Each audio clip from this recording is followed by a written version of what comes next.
Nahum. Nahum 1. An oracle concerning Nineveh. The book of the vision of Nahum of Elkosh. The Lord is a jealous and avenging God. The Lord is avenging and wrathful. The Lord takes vengeance on his adversaries and keeps wrath for his enemies.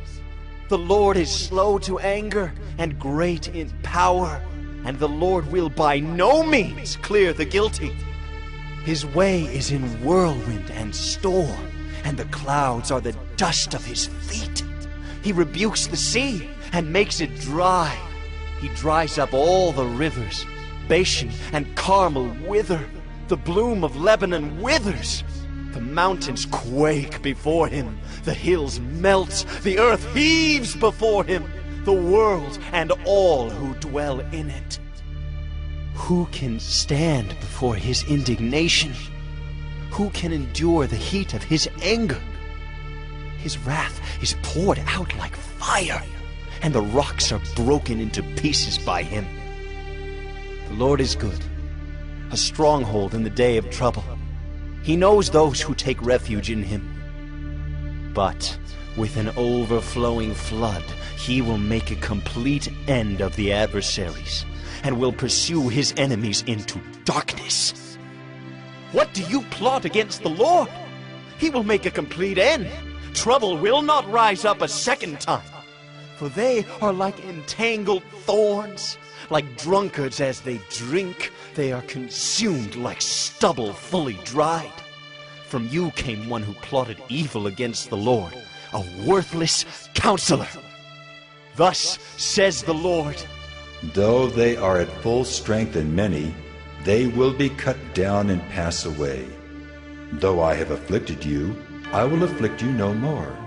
And now I will break his yoke from off you and will burst your bonds apart. The Lord has given commandment about you. No more shall your name be perpetuated. From the house of your gods I will cut off the carved image and the metal image. I will make your grave, for you are vile. Behold, upon the mountains, the feet of him who brings good news, who publishes peace. Keep your feasts, O Judah. Fulfill your vows, for never again shall the worthless pass through you. He is utterly cut off.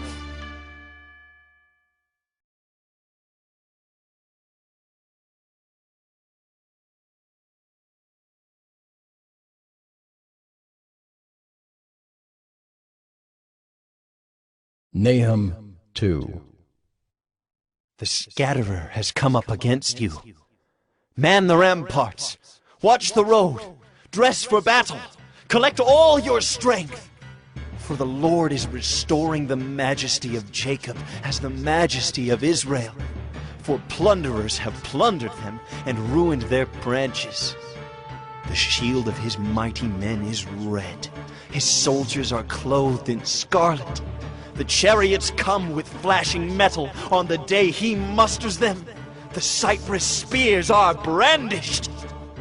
The chariots race madly through the streets. They rush to and fro through the squares.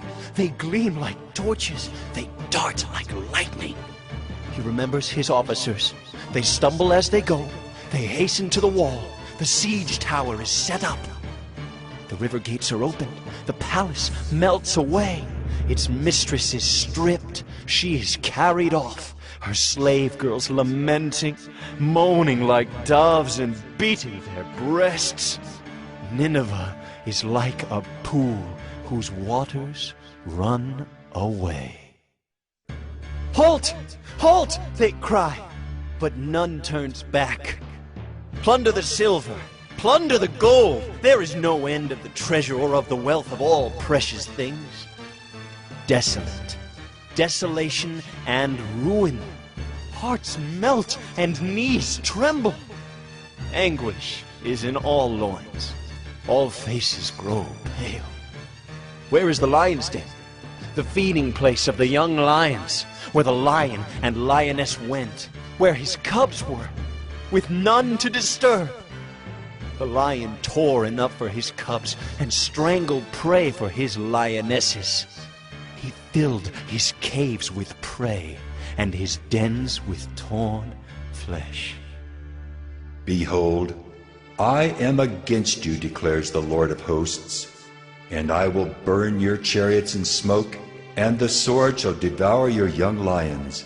I will cut off your prey from the earth, and the voice of your messengers shall no longer be heard.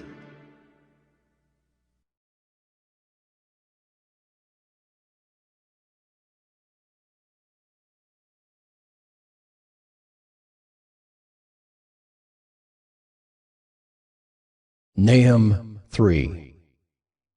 Woe to the bloody city, all full of lies and plunder, no end to the prey. The crack of the whip and rumble of the wheel, galloping horse and bounding chariot, horsemen charging, flashing sword and glittering spear, hosts of slain, heaps of corpses, dead bodies without end. They stumble over the bodies, and all for the countless whorings of the prostitute, graceful and of deadly charms, who betrays nations with her whorings, and peoples with her charms. Behold, I am against you, declares the Lord of hosts, and will lift up your skirts over your face. And I will make nations look at your nakedness and kingdoms at your shame. I will throw filth at you and treat you with contempt and make you a spectacle. And all who look at you will shrink from you and say, wasted is Nineveh. Who will grieve for her? Where shall I seek comforters for you? Are you better than Thebes, that sat by the Nile, with water around her, her rampart a sea, and water her wall? Cush was her strength, Egypt too, and that without limit. Put and the Libyans were her helpers. Yet she became an exile. She went into captivity. Her infants were dashed in pieces at the head of every street. For her honored men, lots were cast, and all her great men were bound in chains. You also will be drunken. You will go into hiding. You will seek a refuge from the enemy. All your fortresses are like fig trees with first ripe figs. If shaken, they fall into the mouth of the eater. Behold, your troops are women in your midst. The gates of your land are wide open to your enemies. Fire has devoured your bars. Draw water for the siege. Strengthen your forts. Go into the clay, tread the mortar, take hold of the brick mold. There will the fire devour you. The sword will cut you off. It will devour you like the locust. Multiply yourselves like the locust. Multiply like the grasshopper. You increased your merchants more than the stars of the heavens. The locust spreads its wings and flies away. Your princes are like grasshoppers. Your scribes like clouds of locusts settling on the fences in a day of cold. When the sun rises, they fly away. No one knows where they are. Your shepherds are asleep, O king of Assyria. Your nobles slumber. Your people are scattered on the mountains, with none to gather them. There is no easing your hurt. Your wound is grievous. All who hear the news about you clap their hands over you. For upon whom has not come your unceasing evil?